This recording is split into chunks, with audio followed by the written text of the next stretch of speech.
Good morning students. बेटा हम बात कर रहे थे अपने नया जो टॉपिक है इनऑर्गेनिक केमिस्ट्री का कोऑर्डिनेशन कंपाउंड। ठीक है, इसकी बात कर रहे थे अपन, कोऑर्डिनेशन कंपाउंड। कोऑर्डिनेशन कंपाउंड क्यों बोला जा रहा है इसको मैं तुम्हें एक बार पहले ही बताया था। अगर हम इस चैप्टर को देखेंगे, ठीक है, मैं तुम्हें कुछ कुछ जनरल सी चीजें बता दी थी इसके अंदर। जैसे एक टॉपिक हमने इसमें क्या लिया था कि हम एलम किसको बोल रहे हैं, डबल सॉर्ट किसको बोल रहे हैं। सबसे पहले हमने क्या बात करी थी बेटा इसके अंदर कि सिंपल सॉर्ट्स क्या होते हैं, ठीक है, डबल सॉर्ट्स क्या होते हैं। उसके बाद मॉलिक्यूलर कंपाउंड या एडिशनल कंपाउंड के अंदर ही हम किसको ले रहे थे, डबल सॉर्ट ले रहे थे, ठीक है, कॉम्प्लेक्स कंपाउंड ले रहे थे। तो यहाँ पे एक वर्ड आया था बेटा, ये कभी कभी जनरल कॉम्पिटिशन में पूछा जाता है, एलम। एक वर्ड बहुत ज्यादा कॉमन है यहाँ पे, एलम।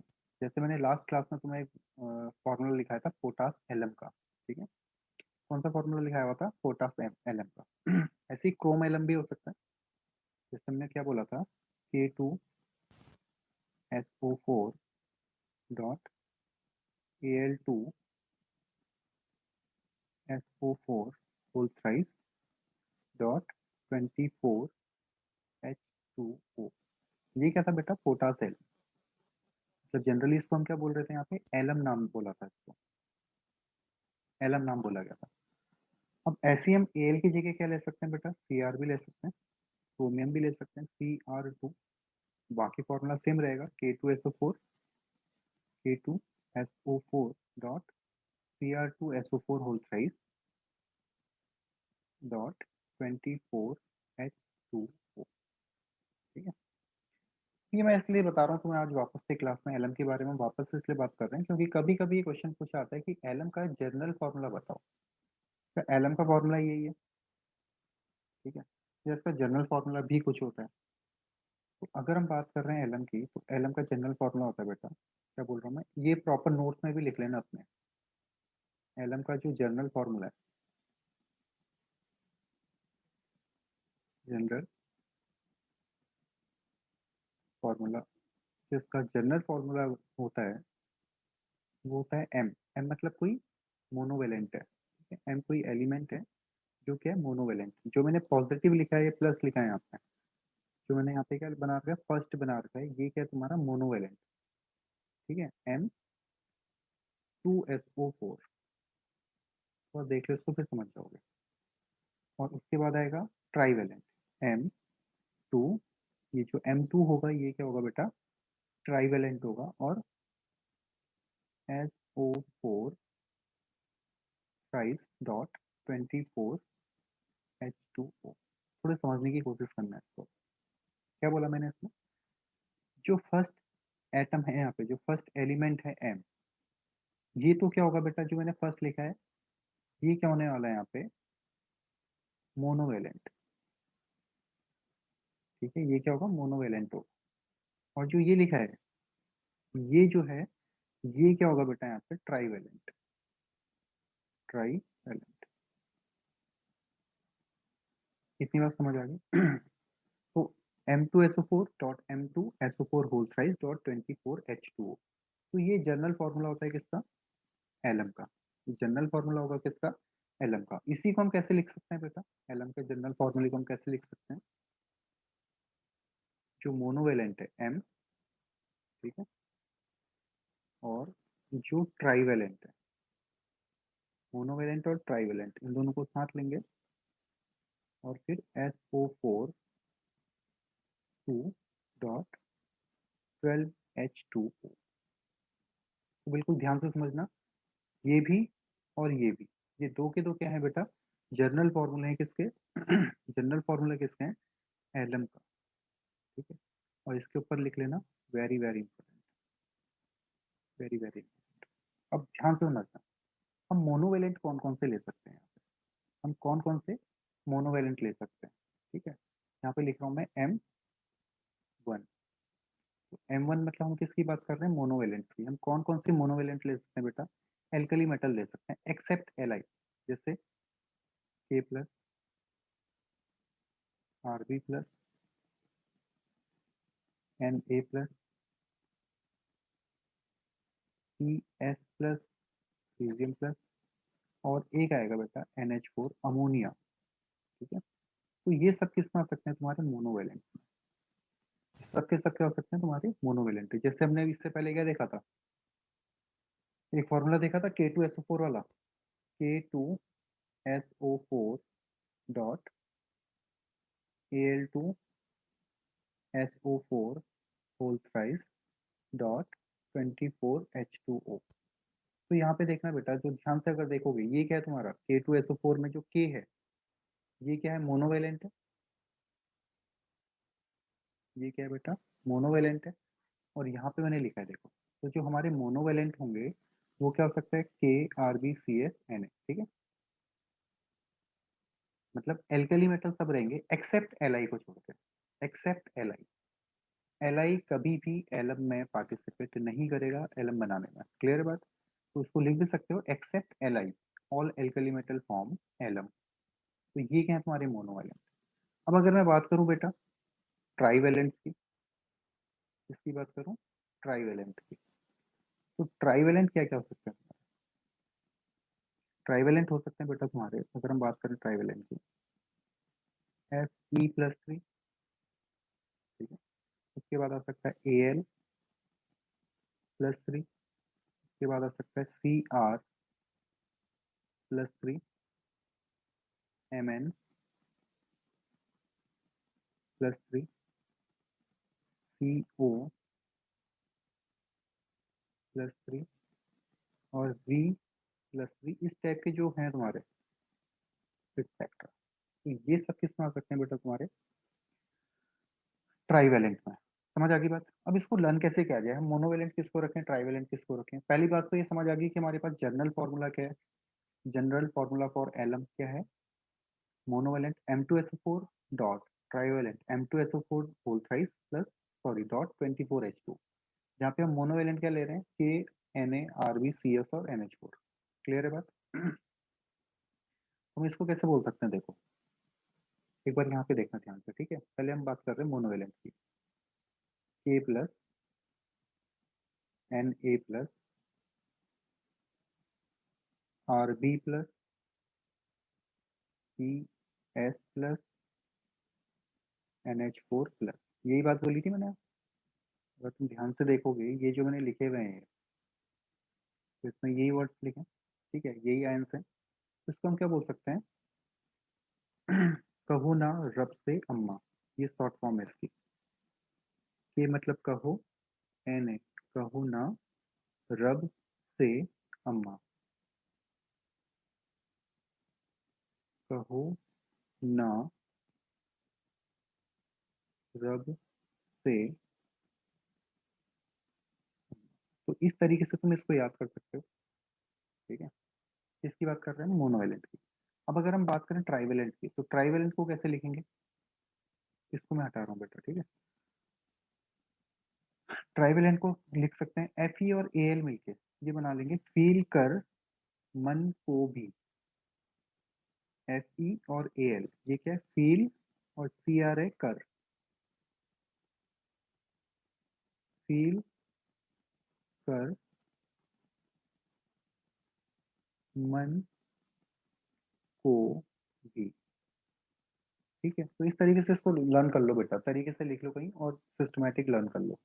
हमने क्या बोला, जो जनरल फॉर्मूला है, जनरल दो फॉर्मूले हो सकते हैं, M2SO4 dot M2SO4 whole thrice dot 24H2। ठीक है, वापस से देखना इसको एक बार, अब देख लो सिस्टमेटिक। हम बोल रहे हैं क्या होगा एलएम का general formula M2SO4 dot M2SO4 whole thrice dot 24H2O। Sulphate तो रहेगा ही इसमें, ये बात तो कोई किसी को कोई प्रॉब्लम नहीं होगी। और जो हम फर्स्ट ले रहे हैं M2, ये होगा तुम्हारा मोनोवेलेंट, और M2 होगा बेटा यहाँ पे ट्राईवेलेंट। ठीक है, इसी को हम दूसरे तरीके से कैसे लिख सकते हैं, पहला जनरल फॉर्मूला तो ये है, दूसरा हम यहाँ से कॉमन निकाल के ले सकते हैं M मोनोवेलेंट, ठीक है,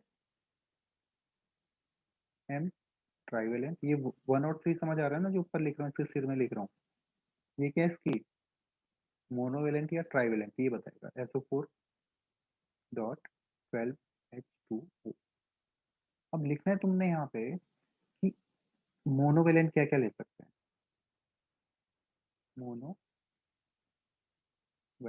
ये सिस्टमैटिक नोट्स भी बनाने बेटा तुमने सभी ने, ठीक है। तो मैंने क्या बोला, कहो ना रब से अम्मा, कहो ना रब से अम्मा। और अगर ट्राइवेलेंट की बात करें, ट्राइवेलेंट की बात की जाएगी तो बेटा क्या है वो, क्या बोला था मैंने? फील कर, फील, एफ ई और ए एल को मिला के बना रखा, फील कर मन को भी, फील कर मन को भी। तो इतनी सी कहानी समझ आ गई बेटा तुम्हें, किसकी बात कर रहे थे हम? एलएम की बात कर रहे थे। तो ये अगर इस टाइप के क्वेश्चन पूछे जाते हैं तो कर लोगे, ये सबके सब क्या बनेंगे, तुम्हारे एलएम्स बनेंगे। अब हम M1 की जगह तुम क्या कर सकते हो, अगर तुम देखोगे ये जो M लिखा है यहाँ पे मोनोवेलेंट, के ले लो, ठीक है। ट्राइवेलेंट की जगह क्या ले लो, Al ले लो, K2SO4 dot Al2SO4 whole thrice dot 24H2, या K2SO4 डॉट, अब M ट्राइवेलेंट की जगह हम क्या लिख लेते हैं, Cr2SO4 whole thrice dot 24H2, तो इसको बुलाता है क्रोम एलम, ठीक है। तो इस तरीके से तुम क्या कर सकते हो, बता सकते हैं ऐसे। अब एक छोटा सा इंपॉर्टेंट पॉइंट लिखना है यहाँ पे, all alums are, all alums are double salt, ठीक है। जितने भी एलम्स होते हैं बेटा वो सबके सब क्या होते हैं, डबल सॉल्ट होते हैं, ठीक है। अब अगर हम एलम की बात करें, एलम को अगर हम हीट करना स्टार्ट करते हैं बेटा, अगर कोई एलम हमारे पास है उसको अगर हम हीट करते हैं तो सबसे पहले क्या होगा, स्वेलअप होता है, ठीक है। अगर कोई एलम है उसको हम हीट कर रहे हैं तो सबसे पहले स्वेलअप होगा, और उसके बाद भी अगर हम उसको फर्दर हीट करते जा रहे हैं तो वो क्या हो जाएगा, एमॉर्फस फॉर्म में आ जाएगा, मतलब टूटेगा, ब्रेक होगा और पाउडर टाइप बन जाएगा। क्यों? क्योंकि जो उसका क्रिस्टलाइन स्ट्रक्चर है एलम का, एलम का जो क्रिस्टलाइन स्ट्रक्चर होता है बेटा, वो क्रिस्टलाइन स्ट्रक्चर होता ही किसके कारण है, वाटर क्रिस्टल्स के कारण। जो वाटर क्रिस्टल्स लिखे रहते हैं पीछे 24H2O 12H2O, ठीक है, उसी के कारण वो क्या रहता है, क्रिस्टलाइन फॉर्म में रहता है। तो जैसे हम उसको हीट करेंगे तो क्या होगा, वाटर बाहर आने स्टार्ट करेगा, ठीक है। तो पहले क्या होगा, स्वेलअप होगा, और एक टाइम ऐसा आएगा जैसे ही वो वाटर वहां से बाहर निकलेगा हीट होने के बाद, तो पूरा का पूरा जो तुम्हारा क्रिस्टल है वो किस में कन्वर्ट आएगा, एमॉर्फस फॉर्म में या पाउडर फॉर्म में, ठीक है। तो इसको लिख सकते हो, यहाँ पे इस पॉइंट को लिख सकते हो,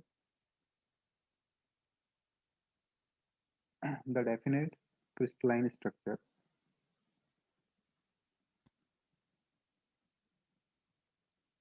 the definite crystalline structure of an alum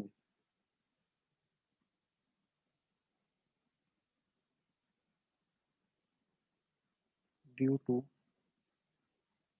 it's, due to its water of crystalline, water,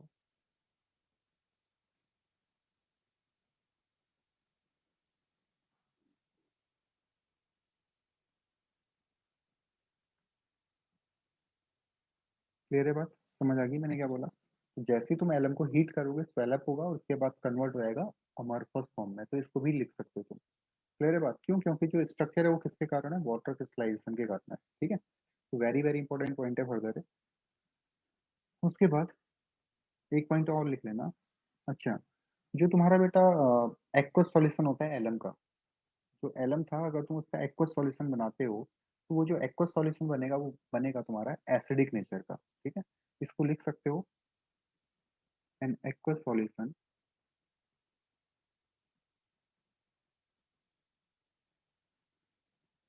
of an alum is acidic. ये वीडियो मैं इसलिए बना रहा हूँ बेटा क्योंकि थियोरेटिकल पार्ट है थोड़ा, ठीक है। तो तुम क्या कर सकते हो यहाँ पे प्रॉपर तरीके से इसमें नोट्स में कन्वर्ट कर सकते हो। समझ आ गई बात? तो ये प्रॉपर नोट जो बना रहे हैं उसको सिस्टमेटिक लिख लेना। समझ गई बात? सभी स्टूडेंट्स को इसको प्रॉपर तरीके से लिख लेना। तो एलएम की कहानी सभी को समझ आ गई कि हम एलएम किसको बोल रहे हैं, डबल सॉल्ट किसको बोल रहे हैं, ठीक है। तो इसमें क्या करना है तुमने, एक तो छोटे छोटे क्वेश्चन पूछे जाएंगे इससे, मॉलिक्यूलर या इंपेरिकल फॉर्मूला पूछा जाएगा, ठीक है। हो सकता है कभी क्वेश्चन पूछ ले, अगर हम हीट कर रहे हैं एलएम को तो किस फॉर्म में कन्वर्ट होता है, या एलएम क्या होता है, एसिडिक होता है, बेसिक होता है या न्यूट्रल होता है। तो तुम्हारे पास 3-4 पॉइंट्स हैं जिस सब के सब तुमने तरीके से लर्न कर लेना है, ठीक है। अब बेटा एक बार मैं वापस आता हूँ सेम चीज पे। हमने क्या बोला, हमारे पास क्या था, एक स्फेयर था, कोऑर्डिनेशन स्फेयर की बात कर रहे थे। और इस स्फेयर के अंदर दो चीज होती हैं, एक तो सेंट्रल मेटल एटम होता है और एक होता है लिगेंड।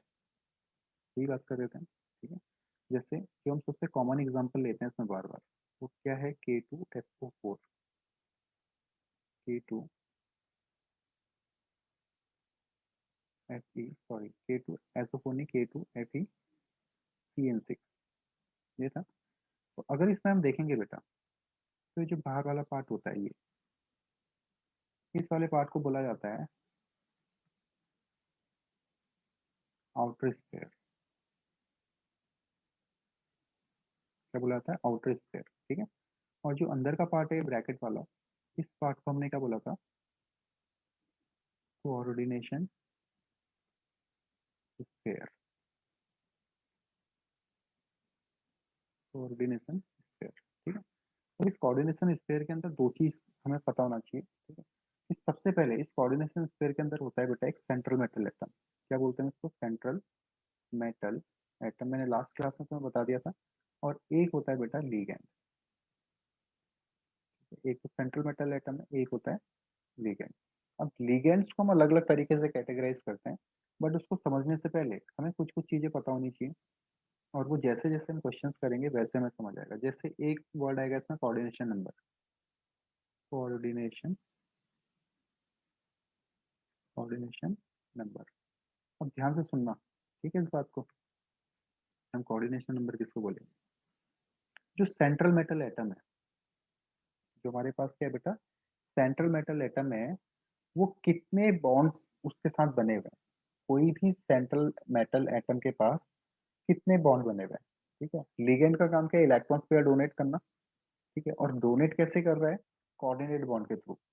तो सेंट्रल मेटल के सराउंडेड जितने भी कोऑर्डिनेट बॉन्ड होंगे, वो उसका क्या कहलाएगा, कोऑर्डिनेशन नंबर। समझ आ रही बात है? सपोज हमने बोला कि सेंट्रल मेटल के सराउंडेड 6 कोऑर्डिनेट बॉन्ड बने, इसका मतलब उसका कोऑर्डिनेशन नंबर क्या होगा बेटा, 6 होगा, ठीक है। अगर 4 कोऑर्डिनेट बॉन्ड बने, इसका मतलब उसका कोऑर्डिनेशन नंबर क्या होने वाला है, 4 होने वाला है। क्लियर है बात? तो कोऑर्डिनेशन नंबर सिंपल सा है कि सेंट्रल मेटल के अराउंड कितने कोऑर्डिनेट बॉन्ड बने हैं, उसका कोऑर्डिनेशन नंबर कहलाएगा। हम जैसे जैसे क्वेश्चन सॉल्व करेंगे वैसे तुम्हें चीजें समझ आएंगी। अभी सिंपल सी बात है, समझ लेना, नंबर ऑफ कोऑर्डिनेट बॉन्ड क्या कहलाता है, कोऑर्डिनेशन नंबर, किस में, जो सेंट्रल मेटल से जितने बॉन्ड अटैच्ड हैं, ओके। दूसरा वर्ड आता है बेटा यहाँ पे ऑक्सीडेशन नंबर। तो ऑक्सीडेशन नंबर तो तुम पढ़ते आ रहे हो, पहली क्लासेस में पढ़ रखे हैं, रेडॉक्स के अंदर भी पढ़ा होगा।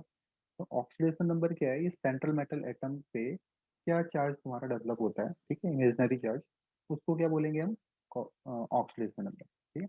तो ये छोटे छोटे वर्ड तुम जैसे जैसे यूज करोगे वैसे समझ आ जाने वाला है। तो अभी मैं क्या बता रहा हूँ तुम्हें, लीगेंड्स के बारे में। लीगेंड का काम क्या था, जैसे हमारे पास कोई ये था एलिमेंट एम, तो लीगेंड क्या करता है बेटा, इसको अपने लोन पे डोनेट करता है, और किसके थ्रू डोनेट करता है, हमेशा इस कोऑर्डिनेट बॉन्ड के थ्रू। क्लियर है? अब यही तुम्हें बोल रहा हूँ, सपोज एम कोई एलिमेंट है और इसको लीगेंड दो साइड से पेयर डोनेट कर रहे हैं इलेक्ट्रॉन। तो इसका अगर तुमसे पूछ लिया टोटल नंबर ऑफ बॉन्ड कितने बन रहे हैं यहाँ पे, दो, तो इसका जो कोऑर्डिनेशन नंबर होगा वो कितना होगा बेटा, दो, ठीक है। अब अगर मैं बोलता हूँ एक लिगेंड और है, ये भी इसको क्या कर रहा है, इलेक्ट्रॉन पेयर डोनेट कर रहा है, तो अब इसका कोऑर्डिनेशन नंबर क्या हो जाएगा, कोऑर्डिनेशन नंबर क्या हो जाएगा यहाँ पे, समझ पा रहे हो? तो नंबर ऑफ बॉन्ड जितने बन रहे हैं यहाँ, यही क्या कहलाता है, इसका कोऑर्डिनेशन नंबर कहलाता है, ठीक है।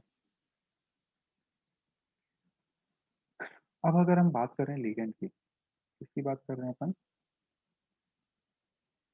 लिगेंड्स की।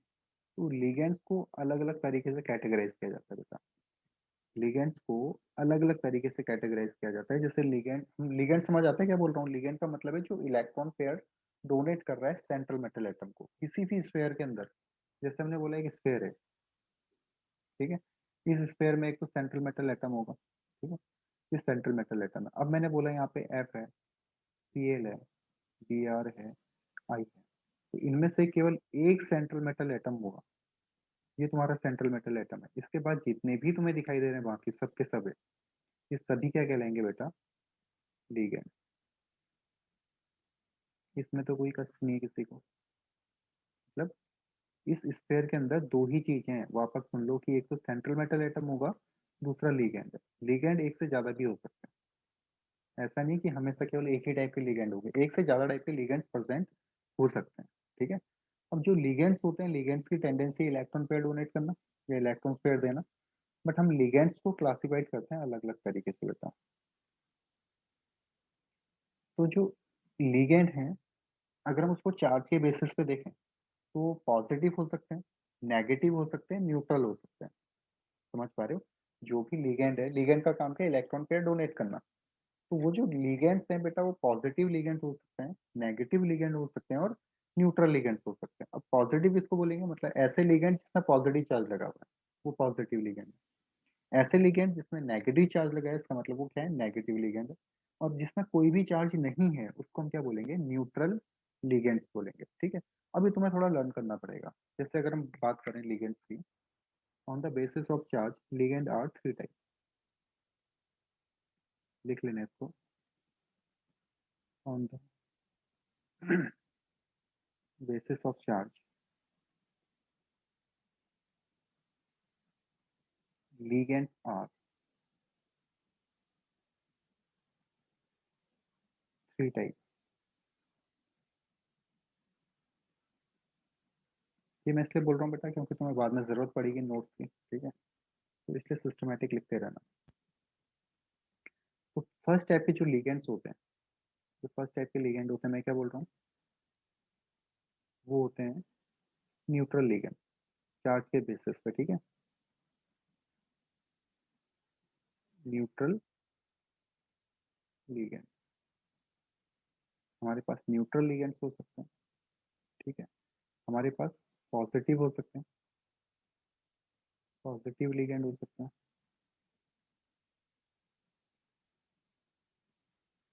और हमारे पास हो सकते हैं क्या, जो थर्ड टाइप क्या होता है लिगेंड्स का चार्ज के बेसिस पे, नेगेटिव, नेगेटिव लिगेंड। क्लियर है बात, या तो पॉजिटिव लिगेंड हो सकते हैं, या तो नेगेटिव लिगेंड हो सकते हैं, या तो न्यूट्रल लिगेंड हो सकते हैं, ठीक है। तो सबसे पहले बात कर लेते हैं बेटा हम कौन से लिगेंड्स की, न्यूट्रल लिगेंड्स की। सबसे पहले हम बात कर लेते हैं किनकी,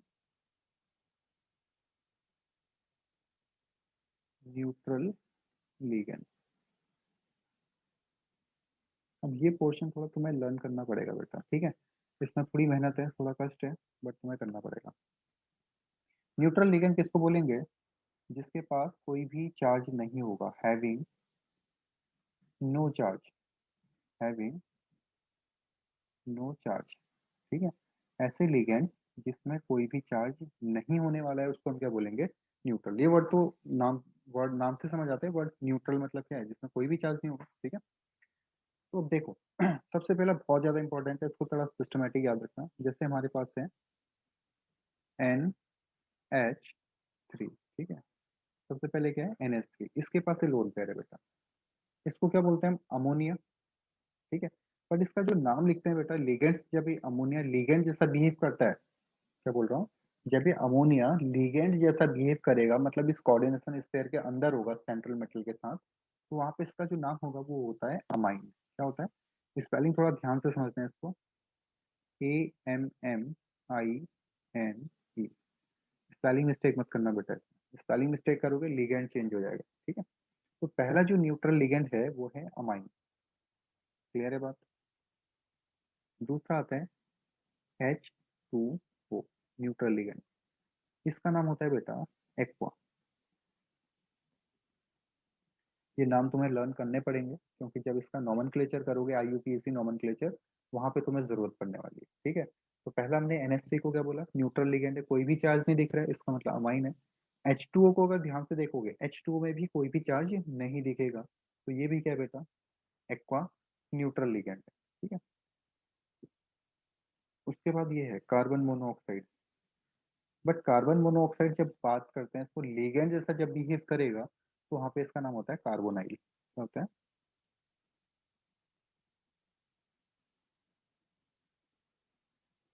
समझ पाए बेटा मैं क्या बोल रहा हूँ? इसको कार्बन मोनोऑक्साइड मत बोलना, ये अब क्या बिहेव करेगा यहाँ पे, या कोबाल्ट भी मत बोलना, ये क्या है तुम्हारा कार्बोनाइल। CO मतलब कार्बोनाइल। ठीक है, एक लिगेंड होता है। उसके बाद आता है NO, ये रहता है बेटा नाइट्रोसाइल। नाइट्रोसाइल क्या कहलाते हैं, नाइट्रोसाइल। अब CO में यहाँ पे एक बात लिख लेना, थोड़ा इंपॉर्टेंट एक बात है। CO कार्बोनाइल में अगर हम बात करेंगे, जो कोऑर्डिनेटिंग एटम होगा, कोऑर्डिनेटिंग एटम मतलब जो सेंट्रल मेटल एटम से अटैच्ड है। कोऑर्डिनेटिंग एटम का मतलब है क्या है, जैसे हमारे पास कोई एलिमेंट है M। ठीक है, M सेंट्रल मेटल एटम है, इसको कौन इलेक्ट्रॉन्स दे रहा है, तो जो डायरेक्ट इलेक्ट्रॉन देगा, जो कोऑर्डिनेट बॉन्ड बनाएगा, वो क्या कहलाएगा, उसका कोऑर्डिनेटिंग एटम। तो C और O में जो इलेक्ट्रॉन देगा सेंट्रल मेटल एटम को, वो उसका कोऑर्डिनेटिंग एटम होगा। ठीक है, तो C और O में, C या कार्बन और ऑक्सीजन में, इस पोजीशन में कार्बोनाइल में कार्बन और ऑक्सीजन में कार्बन इलेक्ट्रॉन देता है, किसको, सेंट्रल मेटल एटम को। तो अगर कार्बन इलेक्ट्रॉन देगा तो बेटा क्या होगा, ये कोऑर्डिनेटिंग एटम। तो यहाँ पे साइड में लिख सकते हैं इसको, कोऑर्डिनेटिंग एटम। Coordinating atom. तो कोऑर्डिनेटिंग एटम क्या हो गया यहाँ पे, कार्बन। ठीक है, अब इसमें अगर देखेंगे हम नाइट्रोसाइल में, नाइट्रोसाइल में जो कार्बोनेटिंग एटम होगा, सॉरी कोऑर्डिनेटिंग एटम जो होगा, वो क्या होगा, नाइट्रोजन।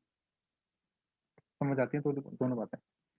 उसके बाद एक होता है बेटा हाइड्रोजाइन, या हाइड्राजीन इसको बोला जाता है, हाइड्राजीन। इसका फॉर्मूला होता है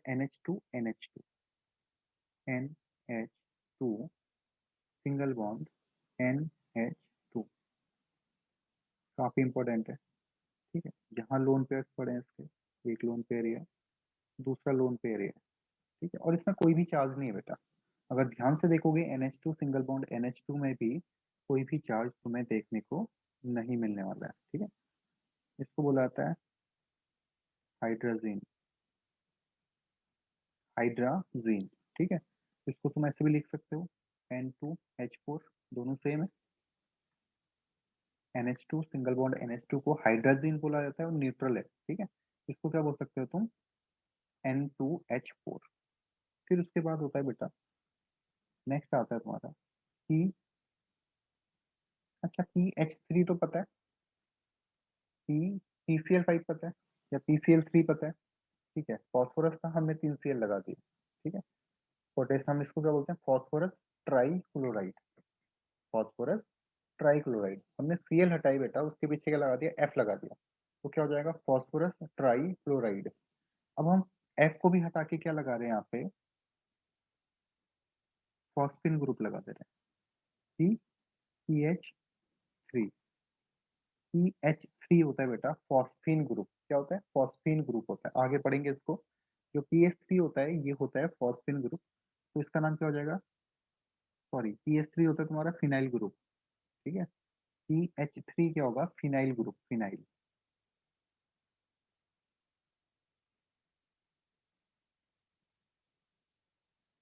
ठीक है, तो इसका नाम क्या हो जाएगा, ट्राईफिनाइल फॉस्फेन।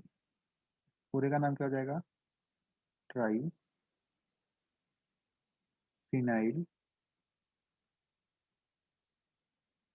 फॉस्फेन। ये सब हम लिगेंड्स की बात कर रहे हैं बेटा, अभी हम जितनी भी बात कर रहे हैं सब लिगेंड्स की कर रहे हैं। तो PPH3, यहाँ पे जो लोन पेयर्स रहेंगे वो ये है। तो इतनी बात समझ आ गई क्या क्या बोल रहा हूँ मैं। सबसे पहले क्या है तुम्हारा, अमाइन, फिर एक्वा, फिर कार्बोनाइल, नाइट्रोसाइल, हाइड्राजीन, ट्राईफिनाइल फॉस्फीन। ठीक है, एक और लिख लो बेटा, इसको लिखो, फिर इसको हटाता हूँ, नोट कर लेते हैं। एक न्यूट्रल लिगेंड और ले सकते हो तुम, NH2 single bond C single bond NH2 double bond. अब बेटा अगर यहाँ पे O रहता है, डबल बॉन्ड अगर O हो तो इसको हम क्या बोलते हैं, यूरिया। क्या नाम है इसका, यूरिया। ठीक है। बट जो हमारा कंपाउंड है वो क्या होता है, जो लिगेंड है वो है NH2C NH2 double bond S। अगर कहीं S लगता है बेटा तो वहां पे एक वर्ड यूज करते हैं हम, थायो। क्या यूज करते हैं, इसको थोड़ा ध्यान से समझ लेना, थायो वर्ड यूज कर, थायो। और क्या बना था, ये क्या था तुम्हारा, यूरिया था। तो हमने ओ को यहाँ रिप्लेस कर दिया एस से, तो एस क्या बताएगा तुम्हें, थायो। और पूरा नाम क्या हो जाएगा इसका, थायो यूरिया। तो ये जितने तुम्हारे, ये तुम्हारा मॉलिक्यूल लिगेंड्स के अंदर नहीं आएगा, ठीक है। इसको लिख लेना, थायो यूरिया। तो ये जितने भी थे बेटा सबके सब न्यूट्रल लिगेंड्स हैं, ठीक है। और इस थायो यूरिया को हम टी यू से भी दिखाते हैं, कहीं डायरेक्ट शॉर्ट फॉर्म में टी यू लिखा रहेगा तो समझ जाना क्या है, NH2 single bond C double bond S single bond NH2 मतलब थायो यूरिया। ठीक है। तो ये जितने भी थे बेटा तुम्हारे सबके सब आते हैं किसके अंदर, सबके सब किसके अंदर आते हैं, न्यूट्रल लिगेंड्स के अंदर आने वाले हैं, ठीक है। अब नेगेटिव लिगेंड की अगर बात करें तो सबसे ज्यादा कॉमन नेगेटिव लिगेंड है वो कौन सी है, halogen family, F minus Cl minus Br minus I minus, ठीक है। क्लियर है बात, OH माइनस इसमें आ सकता है। तो जितने भी आएंगे तुम्हारे जिसमें नेगेटिव चार्ज तुम्हें देखने को मिल रहा है वो सब के सब करेंगे बेटा, वो सभी रहेंगे तुम्हारे, क्या बोलेंगे उनको, नेगेटिव लिगेंड, ठीक है। न्यूट्रल लिगेंड में एक लास्ट केस लिख लेना, very very important case, C5H5N, ठीक है, C5H5N। ये इसको हम ऐसे भी लिख सकते हैं,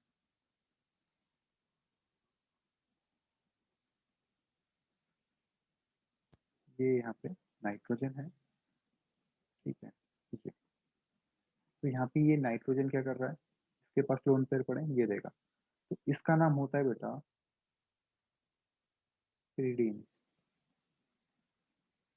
फ्रीडीन। और न्यूट्रल है तो इसको हम क्या बोल सकते हैं, इसका शॉर्ट नाम होता है PY। मतलब अगर कोऑर्डिनेशन कॉम्प्लेक्स या कॉम्प्लेक्स कंपाउंड के अंदर तुम्हें देखने को मिलेगा तो वहां पे केवल PY देखने को मिलेगा, समझ गए बात। तो C5H5N, या इसको हम बोलेंगे ऐसे, ये रहेगा तुम्हारा, ठीक है। बेंजीन रिंग जैसे बनाते हो ये, और ये N, इसके पास जो लोन पेयर है यहाँ से लोन पेयर जाएंगे, ठीक है। तो इसका नाम हमने क्या बोल दिया बेटा, पिरिडीन, पिरिडीन। मैंने पूरा का पूरा तुम्हें लिखा दिया, इसका शॉर्ट फॉर्म है PY। सभी चीज प्रॉपर तरीके से लिखा दी है, तो इसके नोट्स भी बेटा सिस्टमेटिक बनाने हैं तुमको, ठीक है।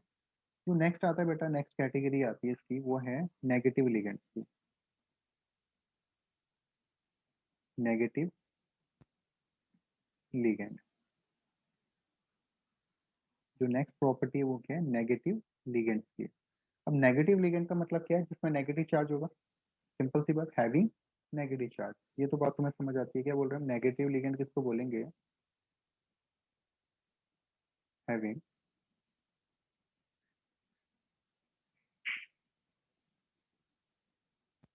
हैविंग नेगेटिव चार्ज, ठीक है। जिसके पास क्या होने वाला है, नेगेटिव चार्ज होगा, उसको हम क्या बोलेंगे बेटा, नेगेटिव लिगेंड। अब इसका नाम कैसे लिखेंगे, जब भी हम नेगेटिव लिगेंड की बात कर रहे हैं, नेगेटिव लिगेंड्स की जब भी हम बात करते हैं तो इसका नॉमेनक्लेचर समझना कैसे होता है, नेगेटिव लिगेंड्स जो भी इसमें वर्ड आते हैं बेटा, जैसे एट आता है, ठीक है। एनायंस के पीछे पता हो तुम्हारे, एनायंस जितने भी होते हैं, एनायन जितने भी रहेंगे उसके पीछे या तो एट लगा होगा या तो आइट लगा होगा, ठीक है, या तो आइड लगा होगा, एट आइट या आइड। तो हमने लास्ट के वर्ड हटाने हैं, जैसे एट में से ई हटा देंगे और ओ लगा देंगे, आइड में से ई हटा देंगे, ठीक है, ई लगा देंगे, आइट में से ई हटा देंगे और ओ लगा देंगे। क्लियर है बात, समझ समझ आ गई। तो इस तरीके से हम इसका क्या करेंगे, नॉमेनक्लेचर करेंगे। द नेम ऑफ, लिख लेना है इसको,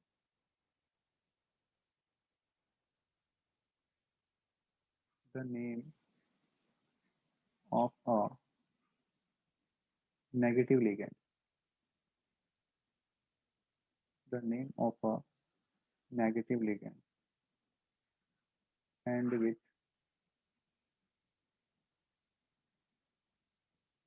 and with the suffix and with the suffix o, मतलब इसका नाम जो एंड होगा वो किस सफिक्स के साथ होगा, ओ के साथ। अब जैसे क्या बोल रहा हूँ, देखो हमारे पास है एट, ए टी ई, ठीक है।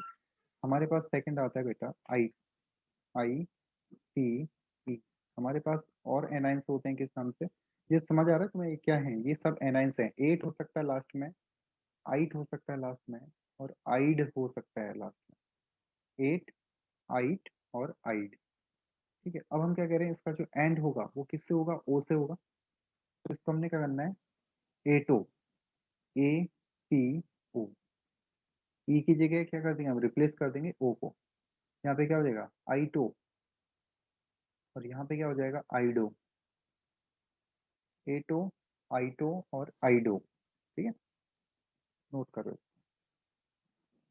इसको नोट लिखना।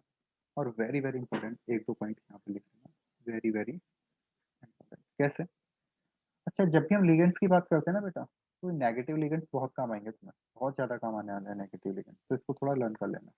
तो कौन कौन से नेगेटिव लिगेंड्स हमारे पास हो सकते हैं, देखो।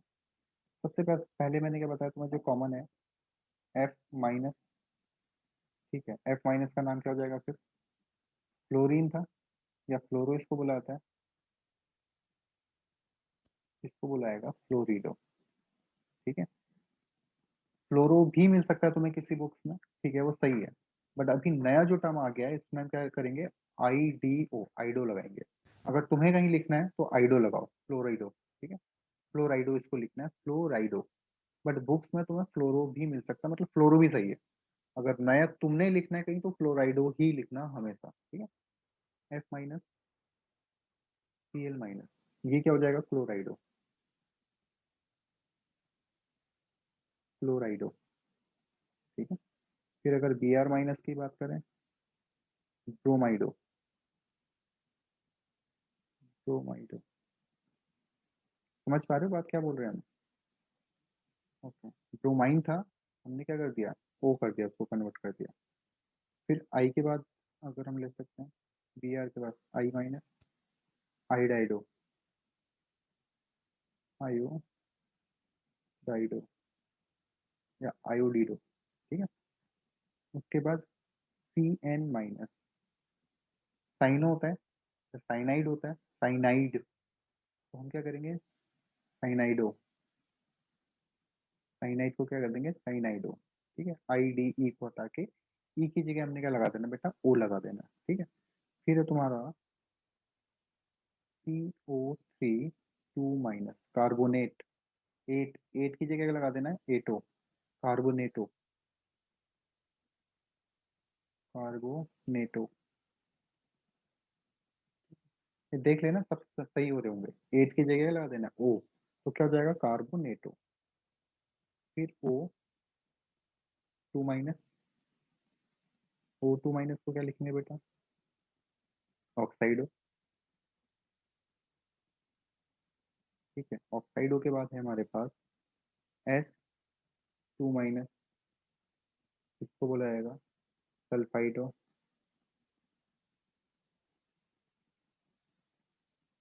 ओके। फिर हमारे पास आता है बेटा OH माइनस। तो नेगेटिव लिगेंड्स में बहुत सारे हैं, ठीक है। इसको क्या बोला जाएगा, हाइड्रोक्साइडो, हाइड्रो ऑक्साइडो, ठीक है। और क्या क्या हो सकता है हमारे पास, SO4 2 माइनस। लिगेंड्स तो बहुत सारे हैं बेटा, जितने भी कवर हो पा रहे हैं मैं उतना बता दे रहा हूँ, बहुत सारे लिगेंड्स हैं, जितनी बुक उठाओगे उतने मिल जाएंगे, ठीक है। तो SO4 2 माइनस को क्या बोलेंगे, सल्फेटो, सल्फेट था तो क्या हो जाएगा, सल्फेटो हो जाएगा। और अगर हम बात करेंगे SO3 2 माइनस की, तो क्या हो जाएगा, सल्फीटो, सल्फीटो। सल्फाइड था तो क्या हो जाएगा, सल्फीटो हो जाएगा। क्लियर है बेटा बात, इतनी बात समझ आ गई। फ्लोरिडो, क्लोरिडो, ब्रोमिडो, आइडिडो, ये तो तुम्हारे सबके सबके हैं, फ्लोरीन, क्लोरीन, ब्रोमीन, आइडिन, ठीक है। Fluorine, bromine, chlorine, iodine. फिर क्या है, साइनाइड, तो साइनाइडो उसको बोलना है। ठीक है, कार्बोनेट को क्या बोलोगे, कार्बोनेटो बोलोगे। ऑक्साइड को क्या बोलोगे, ऑक्साइडो। सल्फाइड को क्या बोलोगे, सल्फाइडो। ठीक है, तो ये सब के सब क्या है बेटा, नेगेटिव लिगेंड्स तुम्हारे पास है। ठीक है, न्यूट्रल लिगेंड्स हो गए, नेगेटिव लिगेंड्स हो गए। अब टर्न आता है बेटा तुम्हारे पास किसका, पॉजिटिव लिगेंड्स का। पॉजिटिव लिगेंड्स, अभी हम केवल बात कर रहे हैं इसके चार्ज के बेसिस पे। ठीक है, अलग अलग तरीका है, डेंसिटी के बेसिस पे भी है कि लोन पेयर कितना डोनेट कर सकता है एक बार में लिगेंड। ठीक है, तो पॉजिटिव लिगेंड लिमिटेड है, बहुत कम पॉजिटिव लिगेंड्स होते हैं। बट पॉजिटिव लिगेंड में एक बड़ी खासियत है कि हम इसमें जो सफिक्स है, जैसे उसमें क्या करा था, ओ लगा देते हैं सफिक्स किस में, नेगेटिव लिगेंड्स में, यहाँ पे आई यू एम यूज करते हैं। ठीक है, तो इसमें क्या लिखना है, having positive charge, having positive charge, मतलब जिसके पास क्या होगा, पॉजिटिव चार्ज होगा। और इसका जो सफिक्स होगा बेटा, सफिक्स क्या होगा फिर, अभी मैंने क्या बताया, सफिक्स क्या है, आई यू एम। ये जो आई यू एम है ये क्या है, इसका सफिक्स होने वाला है। ठीक है, जैसे पहला हम ले लेते हैं NH2 NH3 प्लस, प्लस लग गया मतलब हो गया पॉजिटिव आयन। ठीक है, तो क्या होता है इसका, हाइड्राजीनियम, हाइड्रा, ये रहता है बेटा हाइड्राजीनियम, आई यू एम लग गया, आई यू एम हाइड्राजीनियम। ये तो लिमिटेड है, 3 या 4 है, तो उसको तरीके से लर्न कर लेना। ठीक है, दूसरा आता है बेटा NO प्लस, तो ये होता है NO प्लस, नाइट्रोसोनियम, नाइट्रोसोनियम, या इसी का नाम है बेटा नाइट्रोसिलियम, नाइट्रोसिलियम। और लास्ट है तुम्हारा NO2 प्लस, ये है बेटा नाइट्रोनियम। ठीक है, तो ये तुम्हारे पॉजिटिव लिगेंड्स हैं, इसको लर्न कर लेना एक बार। ठीक है, नेक्स्ट क्लास में मिलेंगे डेंटिसिटी के बारे में, तो ये वीडियो अच्छे से देख लेना। बैटरी बहुत कम है तो अभी क्लास तुम्हारी स्टॉप करनी पड़ेगी यहीं पे। ठीक है, टाइम हो चुका है बेटा, 2 बज गए अभी रात के। तो कल जैसी ये वीडियो आएगी तो सिस्टमेटिक तरीके से उसके नोट्स भी बनाने हैं और तरीके से लिख भी लेना है इसको। ठीक है बेटा, बाय, गुड नाइट।